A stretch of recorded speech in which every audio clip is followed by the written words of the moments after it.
Bon, allez. Bon, alors, bonjour à tous. Donc, je vais vous présenter l'énigme du jour. Et donc, c'est une histoire de briques, d'accord, de maçonnerie, avec des maçons un peu matheux, d'accord. Alors, les maçons un petit peu matheux, qu'est-ce qu'ils doivent faire? L'objectif, c'est de construire un muret. Donc, j'ai un muret avec des briques. Et mon muret, voilà sa hauteur. Vous l'avez en face de vous. Donc, je veux construire un muret de cette hauteur. Et donc, en disposant des briques, comme je veux. Alors je peux mettre comme ça, mais en fait il y a une petite particularité à ces briques. Certes, elles ont la même épaisseur, mais je peux en mettre deux couchés. Hop, attendez, je change le mur. Je peux en mettre deux couchés, et il se trouve que deux couchés font la même hauteur qu'une debout. Donc quand elles sont debout, j'ai besoin que d'une couchée, il en faut deux. Et si par exemple je veux faire ici avec 6 briques, eh bien ça c'est pas un bon mur. Ce mur n'est pas accepté, parce que là, il y a un trou. Si là, il y a un trou, ce n'est pas un bon mur de 6. Un bon mur de 6 briques, ça serait ça. Mais ça pourrait être ça. Bref, ma question, elle est simple. Il y en a une et une seule.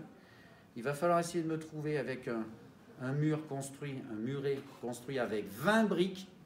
Avec 20 briques, combien j'ai de dispositions différentes possibles que je peux faire. Attention, ça c'est une disposition, ça c'en est une autre, ça c'en est une autre. Vous avez plein de dispositions différentes possibles. Avec 20 briques, combien je peux avoir le nombre exact de dispositions? Voilà. Alors vous cherchez bien, à vous d'être de bons bricoleurs intellectuels, et trouvez-moi la réponse qui va venir bientôt, juste derrière cet énoncé. Est-ce qu'il y a des questions?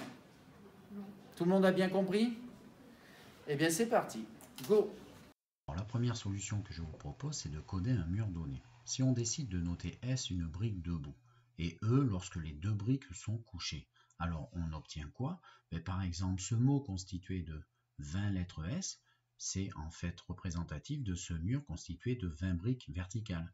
Si vous avez 18 lettres S avec un E qui suit, attention, un E c'est 2 briques, d'accord? Donc il y a bien 20 briques au total. Et bien en fait c'est ce mur, 18 briques verticales et les deux couchés à la fin. Et donc en fait, notre technique, ça va être d'apprendre à compter les murs différents que l'on peut constituer, en comptant les mots différents que l'on peut fabriquer avec des S et des E. Ça devrait vous interpeller par rapport à quelque chose que vous avez vu dans le chapitre Succession d'épreuves indépendantes et loi binomiale. J'en dis pas plus, continuons notre recherche. En fait, les S, si on regarde bien, les S, comme à chaque fois, les E, ça va contenir 2 briques couchées et que j'ai 20 briques au total, déjà les S, on doit dégager l'idée qu'en fait, des S, il n'y en a que un nombre pair, d'accord? Il n'y aura que des nombres pairs de S qui permettra en gros de mettre après des briques couchées 2 par 2. Et donc c'est le premier résultat qu'il faut penser, c'est que moi je sais que par rapport à ça, c'est ce que je vous écris à l'instant, il ne peut y avoir qu'un nombre pair de lettres S dans mon mot, c'est obligé. Deuxième petite chose, qu'est-ce qui va relier les S et les E? Et bien en fait les S et les E, si vous cumulez, attention, si on cumule le nombre de S, et attention, un E cache 2 briques, d'accord? À un E correspond 2 briques couchées. Et bien si je cumule le nombre de S de mon mot et 2 fois le nombre de E, ça doit faire 20. D'accord? Parce que j'ai 20 briques au total. Alors, en fait, je vais constituer des mots avec des S et des E, et ça, c'est l'idée qui doit vous faire penser à ce qu'on appelle le schéma de Bernoulli. Donc, en fait, vous avez dû faire avec mes collègues des schémas de Bernoulli pour aboutir sur la loi binomiale, et vous avez appris en particulier qu'il y avait un compteur de branches, d'accord? Les branches différentes qui étaient constituées d'un certain nombre de lettres S et d'un autre nombre de lettres E. Donc je vous rappelle que K parmi N, ça vous donnait le nombre de branches constituées de K succès sur N répétitions, et donc de N-K échecs. Et donc si ça vous fait penser au schéma de Bernoulli, vous avez appris qu'avec les combinaisons, et c'est ça ma première méthodologie, ça va être d'utiliser les combinaisons pour essayer de compter le nombre de mots différents que je peux faire suivant le cas, c'est-à-dire le nombre de briques qui sont couchées ou debout. Alors, ça nous amène donc à faire un inventaire. Et donc, c'est ce que je vous ai écrit ici à gauche. Premier cas, toutes mes lettres S, il y en a 20. Je vous répète, il y en a un nombre pair. Donc, combien il y a de mots qui s'écrivent avec 20 lettres S, je vous montre. Bon, je vous rappelle ça, même s'il n'y a pas besoin d'avoir vu les combinaisons pour se douter qu'il n'y a qu'une seule disposition avec 20 lettres S. Et du coup, 20 parmi 20, il y a 20 succès parmi 20 répétitions. Donc, une. Ensuite, j'ai un nombre pair, donc les S, je peux en avoir 18, juste en dessous de 20. Et du coup, j'ai un E, ben oui, là, il y a 2 briques. Et du coup, je dois, combien il y a de façons de constituer ce mot, combien il y a de branches avec 18 succès sur 19, eh bien, il y en a 18 parmi 19. Et du coup, vous calculez ça avec votre machine, ça fait 19 dispositions. Et ensuite, etc., etc. Des S, je peux ne pas en avoir 18, mais 16, 14, etc., jusqu'à 2, jusqu'à 0. Et du coup, ayant ça, vous déduisez combien il vous faut de pour arriver à un total de 20 briques. Donc, d'accord, s'il y a 16 briques verticales, il y en a donc 4 et donc 2 E seulement dans mon mot, ce qui fait un mot de 18 lettres au total avec 16 succès, c'est-à-dire 16 parmi 18 vous donnera toutes les possibilités de murs constitués avec ici 2 paquets de 2 horizontales et 16 verticales, et de les faire changer de place, vous en aurez donc 153. Vous continuez votre périple, etc. Donc, vous voyez, on sent le cadencement ici. Donc, 16, 14, vous comptez les S, et vous allez aller jusqu'à 2. Et donc, si on a 2 S, ça veut dire 2 briques debout. C'est-à-dire qu'il me reste 9 fois 2 briques qui sont toutes couchées. Maintenant, combien de mots différents, analogiques, combien de branches de mon schéma de Bernoulli contiennent 2 S et 9 E? Eh bien, il y en a 2 parmi 11. Et donc, ça vous fait 55. Et le dernier cas, toutes les briques sont couchées. Ça veut dire 10 paquets de 2 briques couchées, c'est-à-dire 10 E, c'est-à-dire 0 succès. 0 succès parmi 10. Et donc, en fait, si on cumule tout ça, eh bien, on obtient le nombre de dispositions avec cette première méthode. Alors, ce résultat-là, pour ceux qui veulent en écrire ça de façon générale, je vous propose, donc je vous l'affiche à droite. Et donc, en fait, eh bien, vous avez ici notre résultat, ça revient donc à cumuler une certaine somme. Et donc, c'est ce que je vous montre. Ici, on vient de faire la somme de k égale à 0 à 10 de toutes les combinaisons 2k, 10 plus k. Alors, certains doivent être un peu embêtés avec ça, il n'y a pas de problème pour vous l'expliquer. Vous avez remarqué que le nombre de succès, ici, c'est un nombre pair. 0, 2, 4, 6, 8, 16, 18, 20. Donc, un nombre pair s'écrit 2p ou 2k. Moi, j'ai choisi la lettre k. Donc, ici, ça doit prendre toutes les valeurs 0, 2, 4, 6 jusqu'à 20. D'accord? Donc, c'est tous les 2k lorsque k fait 0. Donc, 2 fois 0, 2 fois 1, 2 fois 2 jusqu'à 2 fois 10. Donc, ici, vous allez bien faire varier le nombre qui est ici avec tous les pairs de 0 à 20. Et quel est le nombre qu'on met en haut? Alors, il suffit de regarder. 10, 11, 12. En fait, ça augmente à partir de 10. Donc, 10 plus k. Sinon, je vous ai expliqué ici comment faire. Il y a 2k lettres S. D'accord? Ça, c'est l'écriture d'un nombre pair, puisqu'on sait que S, le nombre de S, il y en a un nombre pair. Et donc, d'après ma petite relation numéro 2 qu'on a vu la page précédente, le nombre de E, c'est le nombre total de briques, c'est-à-dire 20, moins les 2k. Mais attention, comme le nombre de E, ça représente 2 briques couchées, on divise par 2. Et ça vous fait donc 10 moins k lettre E. Si vous avez 10 moins k lettre E dans votre mot et 2k lettre S, la longueur totale du mot formé, c'est 2k plus 10 moins k. Et vous retrouvez 10 plus k, la longueur totale de votre mot. Alors, ça vous fait donc un résultat de 10 946 dispositions différentes. Voilà la première solution. Alors, je vais vous montrer quand même pour tous ceux qui veulent utiliser leur calculatrice pour calculer tout ça directement. Je vous mets vite fait, c'est vous qui allez chercher toutes les séquences qu'il faut faire. Si ça vous intéresse, vous fixez votre écran et donc vous aurez premier écran, vous pouvez aller chercher la fonction combinaison ici dans probabilité. Vous pouvez faire comme vous l'avez peut-être fait avec mes collègues pour faire calculer en fonction d'une variable donnée x dans l'éditeur de fonctions, mais ici avec des combinaisons. Vous allez ensuite créer dans les listes, là vous êtes obligé de saisir toutes les valeurs 0, 1, 2, 3 jusqu'à 10. D'accord? Je suis en train de faire appliquer cette formule-là. Je vais faire calculer ça avec ma machine. D'accord? C'est l'intérêt directement d'avoir le résultat. Ensuite, vous allez cliquer sur le bouton variable. Vous avez un bouton variable sur votre Texas qui va vous amener ici.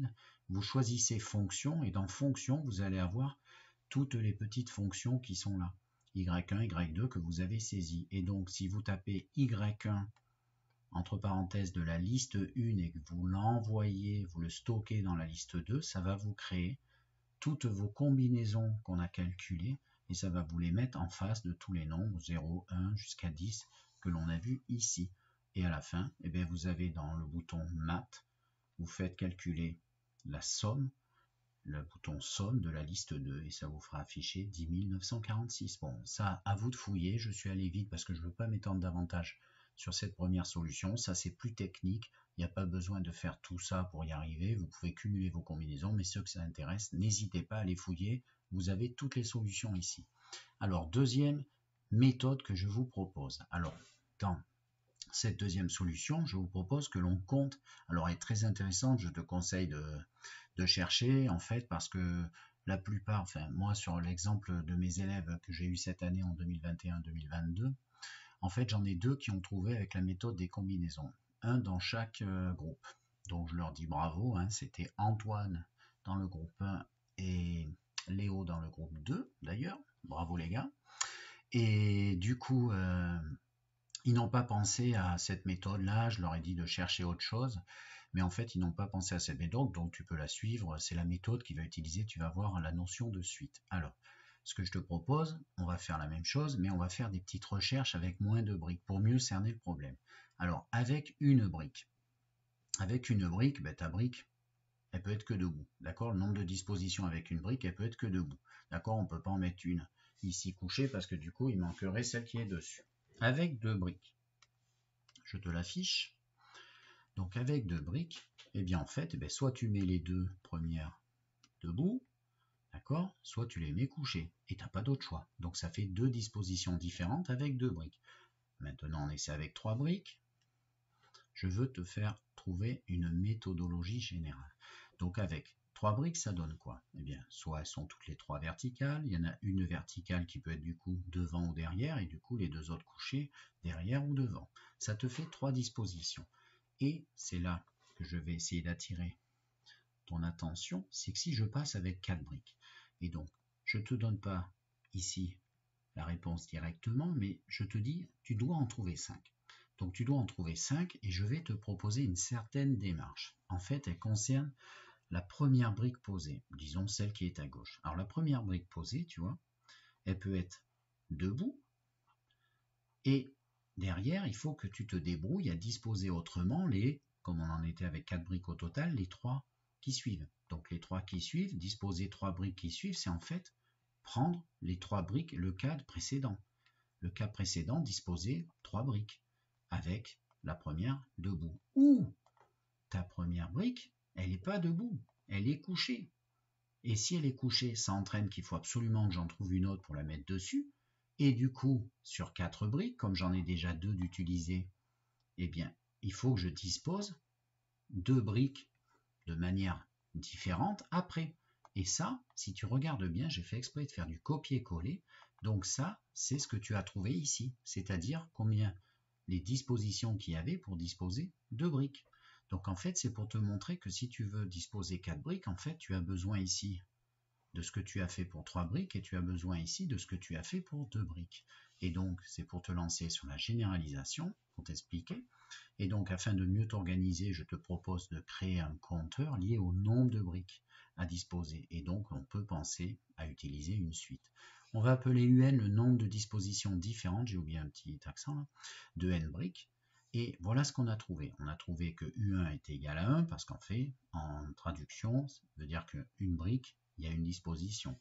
Pour disposer 2 briques, tu as 2 dispositions. Pour disposer 3 briques, tu as 3 dispositions. On pourrait croire que, regarde bien, à chaque fois, c'est la même chose. Mais on a eu un contre-exemple parce que pour disposer 4 briques, on a trouvé 5. Donc, tu vois, UN n'est pas égal à N. Alors, on va essayer de généraliser. Alors, pour généraliser, c'est ce que je te mets ici.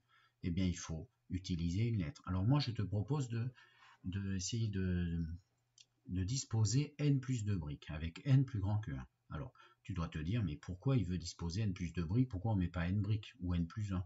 Ça n'a aucune importance. D'accord? C'est ce que je te mets ici en dessous en vert.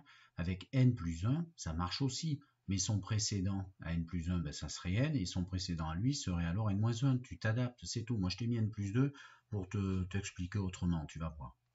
Alors, qu'est-ce qu'on doit faire pour disposer N plus 2 briques? Alors, je te propose de te focaliser encore une fois sur debout et couché.